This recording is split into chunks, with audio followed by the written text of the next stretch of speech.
Hey folks, with us today, Eric Byres, founder of aDolus. Super happy to have you. Oh, it's a pleasure to be here. Awesome. Usually I ask what the things your product solves, but I think it's very connected to the name. So I would love to make it like a double question. Why the name and what problem is your product solving for its customers? Yeah. So the name is based on ancient Greek. It's aDolus was the Greek. Maybe you call him a demigod of fakes. He was the guy who built such realistic statues of the goddesses that people would come and pray to them and thinking they were praying to the real goddess. He eventually got his dues in the end. But so he was the creator of fakes, and A is negation in ancient Greek. So really the name of the company is saying no fakes, no fake gods. And that's the purpose of the company, is trying to detect the ingredients in software and trying to find out where there's basically counterfeit, fake, bad components in software. They could be something that gets injected in by a malicious actor, or it could be something that was just badly designed and creates a huge vulnerability. And then who's the typical customer for that? So the typical customer will be a large enterprise, somebody like Caterpillar, or somebody who has a lot of software that they're purchasing and being used in mission critical applications. It could be a critical IT application. Most often it's a software used in a critical application in what we call operational technology, or OT. So actually running something on the plant floor. And obviously, it's very, very risky if there is bad software wrapped up and contained inside that inside of that software package you bought from a legitimate customer. And I got interested in this because of foreign attacks on European companies, actually, interestingly enough, where probably Russian-driven state actors were injecting malware into the software that several European developed software supply companies were actually selling to companies in the pharmaceutical industry. So, customers would come along running a pharmaceutical company and say, I need to get this software, for example, software for VPNs on plant floors. They download it from their trusted vendor, but what they didn't realize is they were downloading a Trojan horse. Interesting. That's very unique. And then basically it's, as you said, big enterprise customers. And I guess everything that touches security, especially like cybersecurity, which is like for most people in the industrial space, something like hard to wrap their head around often. How does the buying cycle for something like that look? Because I imagine it's like very long buying cycles and a lot of like educational basically back and forth. Like how does this go? Yeah, the buying cycle is long, it's slow, and it's painful. And these are big ships and they don't turn quickly. They don't make decisions. We're kind of lucky right now because there's a lot of regulatory pressure happening where governments, for example, the US government, the EU are all starting to say, hey, if you're running something mission critical like a power plant, you've got to know what software you bought and not just what was on the wrapper, what's inside it. So we're seeing a lot of pressure in the last 6 to 8 months for companies to make up their minds. So whereas 2 years ago, the buy cycle was probably a year long, we're seeing it at least shrink down to maybe 6 months. It's not fast, but it's, so it is a slow buy cycle. Yeah. But 6 months for that level of enterprise, it sounds quite fast, to be honest. And then that's sort of because of those tailwinds, because they're being told they have to have something in place. So that sort of speeds big organizations up. The good news with the long buy cycle is that it also means there's a lot of stickiness. If you're running a security department in a large enterprise and it took you a year or something to be able to get all the approvals to buy this last package, you're not going to switch and do it all over again. So you have really good customer loyalty out of it. Yeah. And I always try to make the podcast like as actionable as possible. So how is your sales team structured? Like how basically, how did you build the team to fulfill on that? Because I must imagine that the people selling need to have like a deep level of expertise and can't just be like random salespeople off the street trying to educate the buyer. How did you construct the team? Like, how do you manage it from like the CEO and founder perspective? Yeah, so we've tried a number of different experiments, actually, and we've tried different sales teams. Right now, we have a pretty small, light team, just a couple of people focused on sales. And they're really all members of like the executive team, pretty senior people. And then a lot of support out of engineering. So, for example, the sales teams generally don't do the demos. They'll bring in somebody from engineering, but then they'll manage the whole process. A lot of focus on trying to generate inbound calls, customers that are excited about or have the pain and want a solution. So not too much sort of outbound cold calling. Then how, like on the tactical level, how do you generate that inbound? Because is it like the typical marketing playbook with like content, or how do you actually build inbound in such an industry? So in this, in the heavy industry, there's really kind of two ways you go about it. One of them is through conferences and through sort of educational processes. So I go to a lot of conferences and speak. Before COVID, I was doing 20 to 30 conferences a year. That's a lot. Yeah, and those were all speaking engagements all over the world. I was, really helping the airline industry. That's changed a little bit. There's more of the webinar-driven conferences now, but still, I'll probably do at least 10 conferences this year. And the idea is to really help educate the customers and really, so that's one way, so that you build up this sort of market awareness, A, that there's a need, and B, that you can be a solution. And then the second thing is trying to make your website very, very educational. So we publish a lot of white papers. We have a lot of sort of tutorials, things that are going to bring the customer in when they know that they're looking for something like a software bill of materials solution, or SBOMs it's called, so that we're a site that you would go to go look for general information. And while they're there, maybe they'll say, yeah, I'd really like a demo. And so, it's a lot of that kind of, here's a white paper, and by the way, click here for a demo. If you need to hire the right developers and ship fast, then React Squad is for you. A boutique agency that specializes in React and only works with fast-growth startups. Get a 14-day risk-free trial and a transparent price of $95 per hour. Visit reactsquad.io to learn more. Interesting.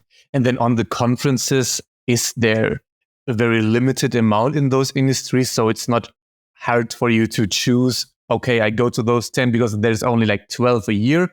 Or is it like the opposite, where it's like hundreds of conferences and you need like a very strict filter to find out which are like the high ROI conferences to go to? You need a strict filter.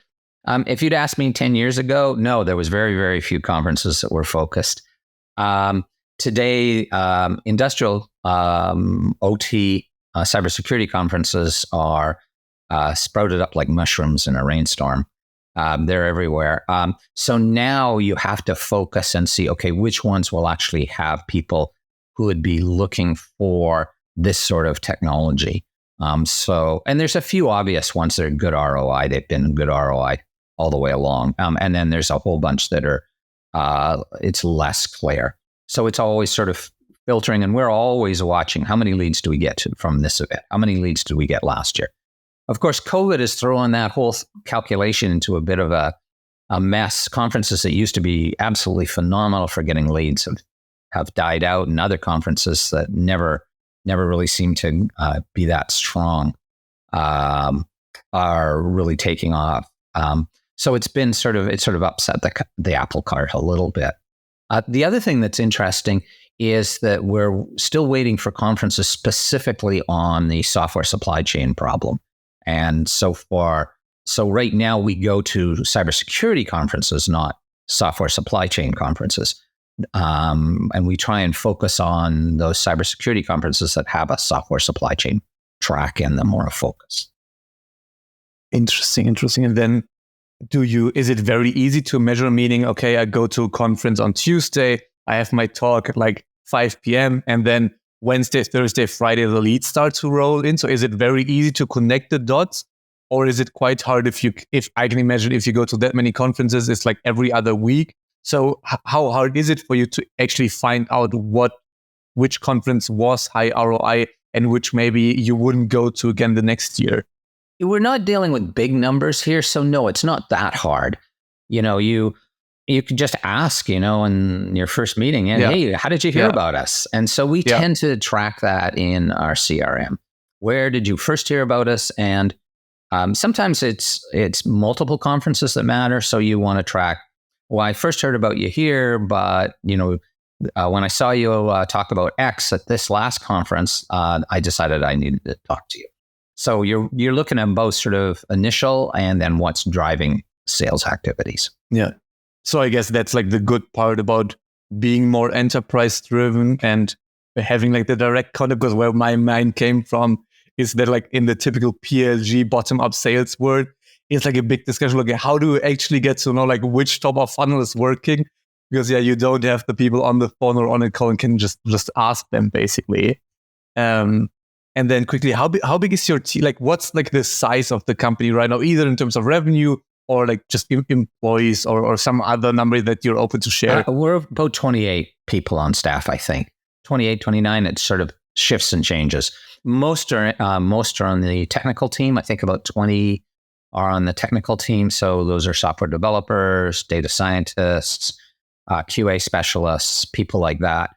But they sort of, some of them sort of have a double role. They actually have a bit of they sales support role where they're going to be in direct contact with the customer. They're going to be supporting the sales guys or the sales team.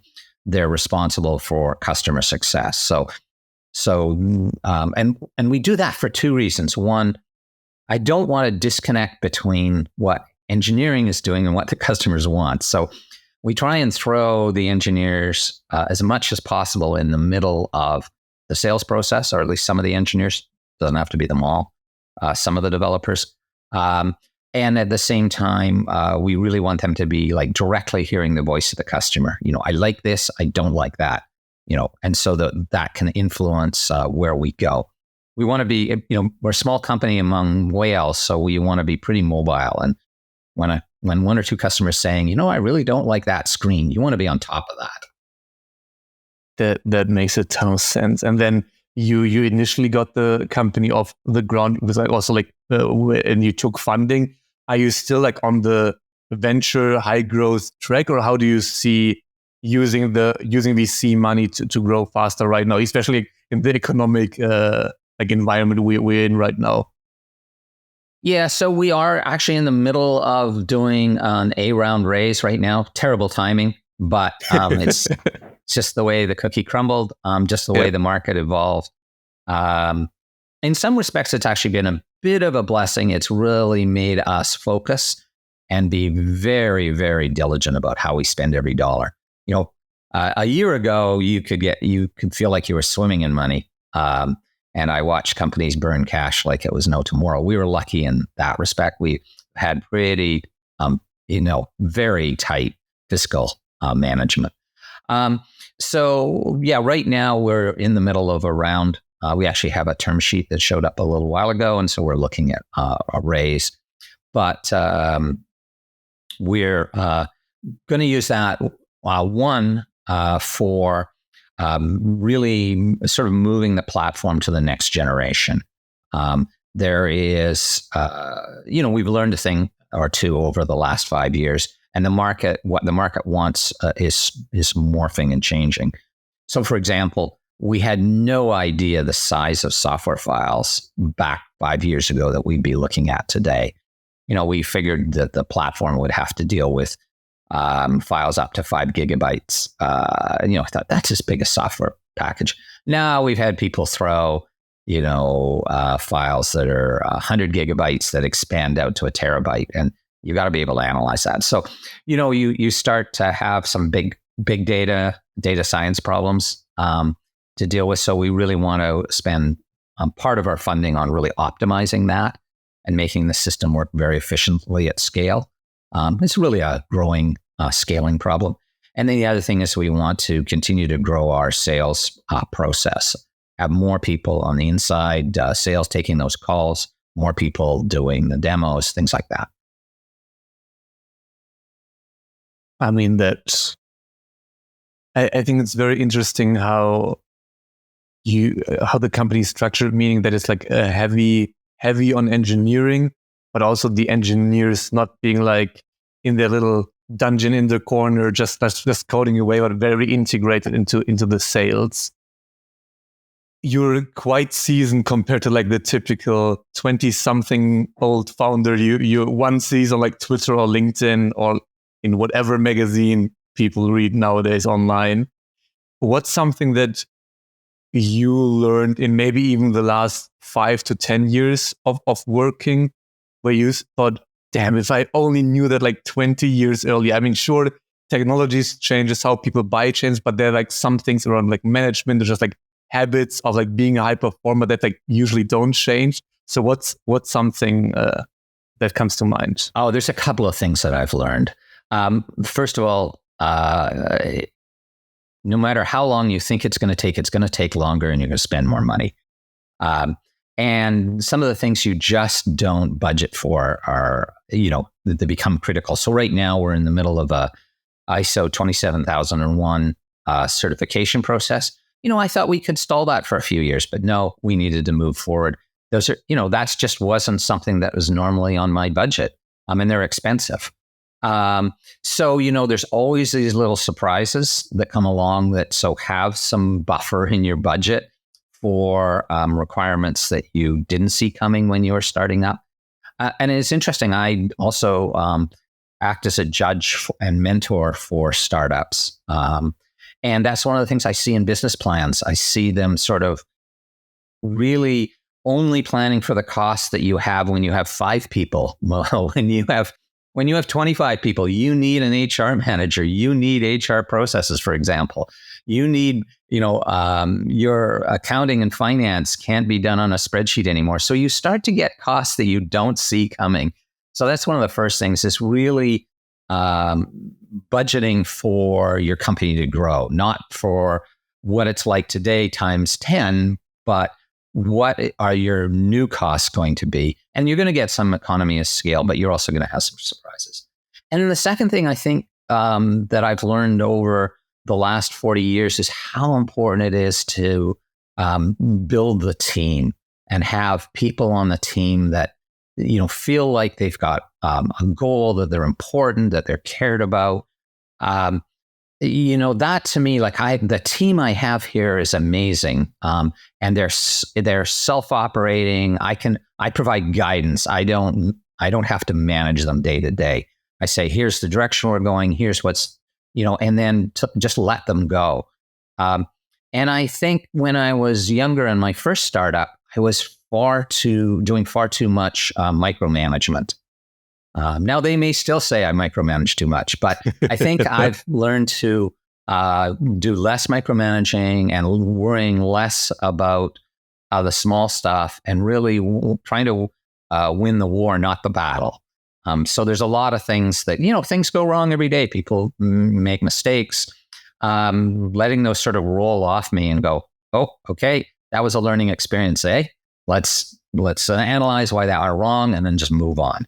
And that ability to sort of let things roll off my back is definitely something that's helped in this startup. I think that's a lovely point to wrap up. Eric, thanks a ton for coming on and share everything so openly.